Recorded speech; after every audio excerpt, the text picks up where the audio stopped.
The concept of death can only exist in someone who is alive. I can be fictionally dead, but still writing. The author of this text died not long after recording it.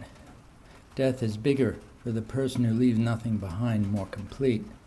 I may have a strong sense of mortality because I would like to leave something behind, but no one cares, and it doesn't matter in the larger sense of the eventual heat death of the universe. I never wanted my life to be validated by a small group of friends biased in my favor. I want a bigger world than that, but there is no social feature that would allow me to begin without a small group of people who back my efforts, even if I feel this is wrong for the way I think and what I want to propose. If I have a different concept of society, I will have to contradict what I believe to have any hope of being heard. Most of you will have no idea what I'm going on about because family and friends automatically come first in your thoughts as who you should impress and get help from before going on to a larger audience. I don't do that. I don't believe that billions of strangers can be served well by starting with family and friends. I came across a YouTube video of a 99-year-old philosopher who was supposed to be commenting on death. I clicked on it. It was funny because he hadn't retained the mental capacity to say much about death. He managed to get out of bed and get dressed with the help of a younger person who made him breakfast. Doing everyday things was a challenge for him. He was an example of what nearing death after reaching an old age was like. Someone else could watch this video if they wanted to gaze upon the horror of what people become, like I did, seeing this decrepit old man with white thinning hair that no longer covered his scalp, reddish, swollen ankles, and his mind in a fog. We might prefer to be able to courageously face death, but only sharper minds looking at this philosopher might intelligently reflect on what dying of old age is like. It's a subject this old man is no longer equipped to make sense of. He will have the death of an animal with its sad demise and physical decay. If you see me, my appearance will tell you that I'm already at the end of my life. I keep doing things that made more sense 20 years back. I live in America where no one cares if you're alienated and suppressed unless you have a strong social network. If you don't, it can only be because you haven't made the effort. Thought leaders on YouTube are easy to remember because they're such a small sample of intelligence.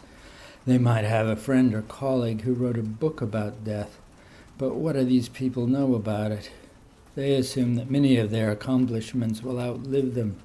How could death be more than a superficial discussion for people who feel satisfied that something important from them will remain? Maybe they are why we have no substantial culture left in America. Maybe it's because love is growing in an invitation-only society. I can see the warmth these people share on YouTube, the coziness of that world. Life is too easy for the people who are creating our culture as conversations between friends and colleagues, a culture that is becoming progressively superficial because it's too easy for these successful people to produce. I wander outside the walls that keep us from disrupting the beautiful minds of the new entrepreneurial nobility. Finance and a positive attitude fuels their projects. They appear to be the happiest people in the world. Nietzsche said that when the word noble came into existence, it was meant to designate the good, as opposed to commoners. Every person who the good people of today meet have been brought into the smallest and richest of worlds. They express their feelings a little more with every new podcast, transforming from conscientious presenters into YouTube personalities who feel everything they do growing in importance. There are hundreds of millions of neglected smart people out in the world, and we can't know what they will think of our choices. Self-expression is scarier in a world where there are billions of strangers. People like me lack the confidence of thought leaders because we are surrounded by so many unpredictable people, the actual people of the world. Thought leaders are confident in part because few people can get through their gatekeepers and they already know them all. They greet one another with fondness and familiarity. Out in the world at large are the most complex and troubling perspectives, a vast world full of miscommunication and baffling choices radically different people make, a world where each effort to contribute to society is filled with rage and pain.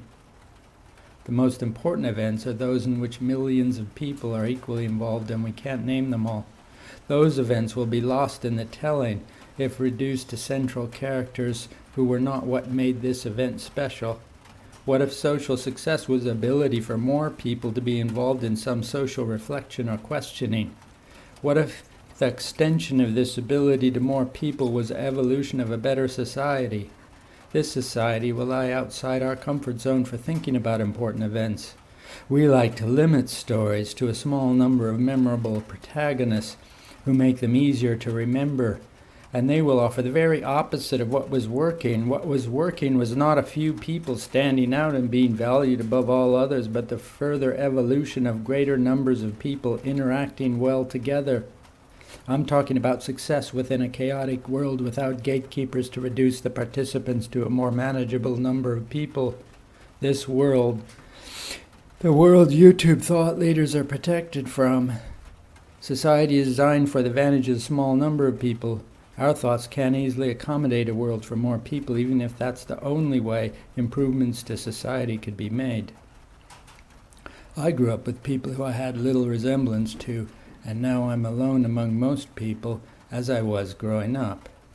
Most people imagine that thinking well depends on their ability to focus, that they should focus on important issues for them and ignore everything else. I think with less focus. The general intelligence I try to develop is worthless.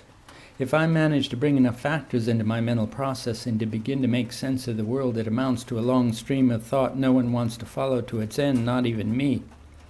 The hopelessness of general intelligence is why we have no control over social change. Society is too big for our minds. We would have to include random factors and weak associations. We would have to create a more thorough consideration of what's happening, including more factors than we can bring into our mental processing, and general intelligence is the only way to come closer to that.